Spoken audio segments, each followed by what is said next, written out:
नमस्कार दोस्तों, आपका स्वागत है आपके अपनी यूट्यूब चैनल हिस्ट्री डिस्कशन में।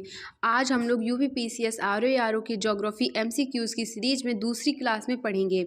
आज दूसरी क्लास में भारत की भूगर्भिक संरचना एवं भारत की भौतिक संरचना के बारे में हम लोग अध्ययन करेंगे, जिसमें सबसे पहले प्रश्न है भारत की भूगर्भिक संरचना में चट्टानों का सही क्रम है। तो सबसे पहले इसमें दिया गया है धारवाड़, दूसरा दक्कन, तीसरा आर्कियन, चौथा कुडप्पा, पांचवा विंध्यन और छठवां है गोंडवाना। तो दोस्तों हमें इसको सही क्रम पे लगाना है। तो इसका सही क्रम क्या होगा, अगर आप लोगों को पता है तो कमेंट करिएगा।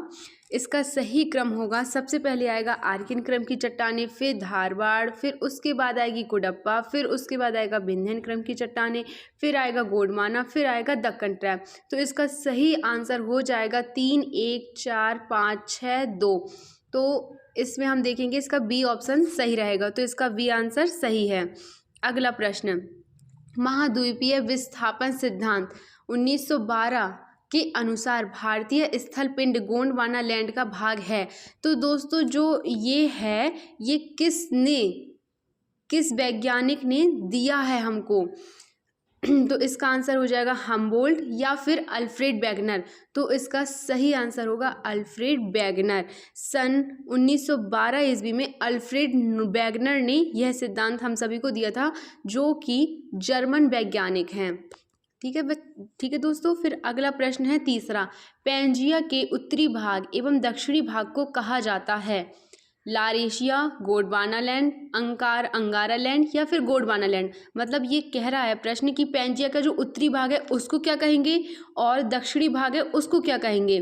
तो पैंजिया का जो उत्तरी भाग है उसको हम लोग क्या कहेंगे, लारेशिया कहेंगे। और दक्षिणी भाग को क्या कहेंगे पैंजिया के, तो उसको कहेंगे गोंडवाना लैंड। उसको क्या कहेंगे दोस्तों, गोंडवाना लैंड। तो इसका सही आंसर हो जाएगा ए ऑप्शन।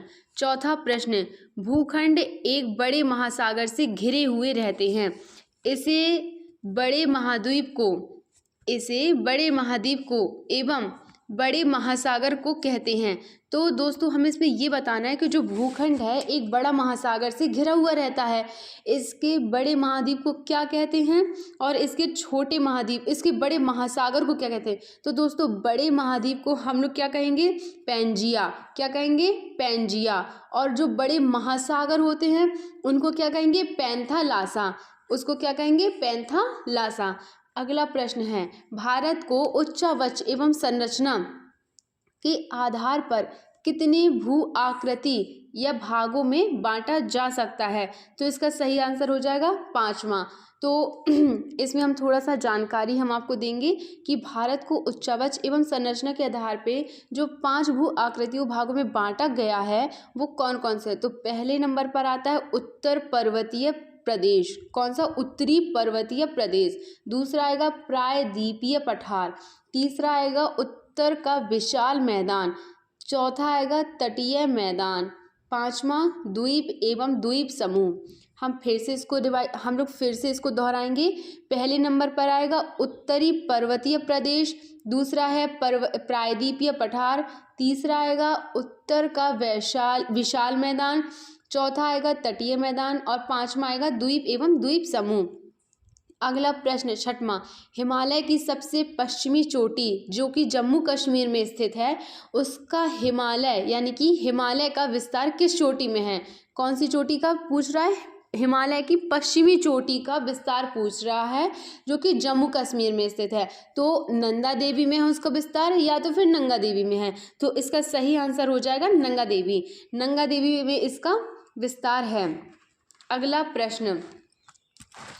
अगला प्रश्न बोल रहा है नामचा वरवा पठार में स्थित है। नामचा किस पठार में स्थित है, वो हमसे यह पूछ रहा है प्रश्न। तो इसका सही आंसर हो जाएगा तिब्बत के पठार। तिब्बत के पठार में नामचा वारवा पर्वत पठार में स्थित है, तिब्बत के पठार में।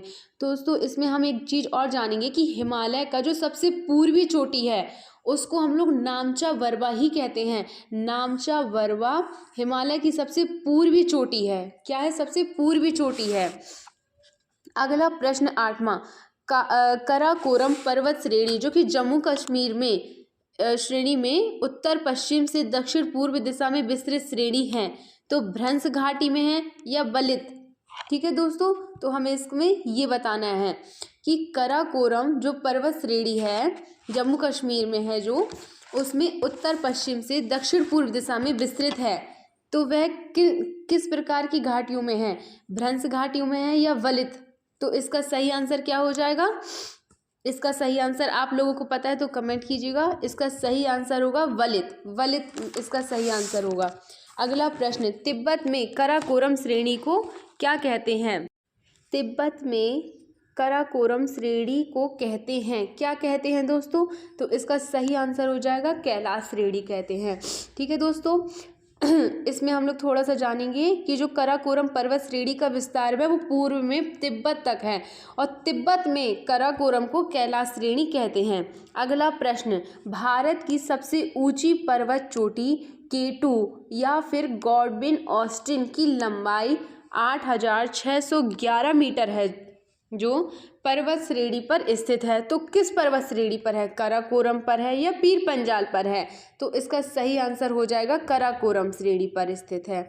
अगला प्रश्न, सियाचिन, हिस्पर, बियाफो, बाल्टोरा ये ग्लेशियर पाए जाते हैं। तो ये सारे ग्लेशियर हैं वो किस पर्वत श्रेणी पर पाए जाते हैं? महादेव, शिवालिक या फिर काराकोरम पर? तो इसका सही आंसर हो जाएगा काराकोरम श्रेणी पर पाए जाते हैं।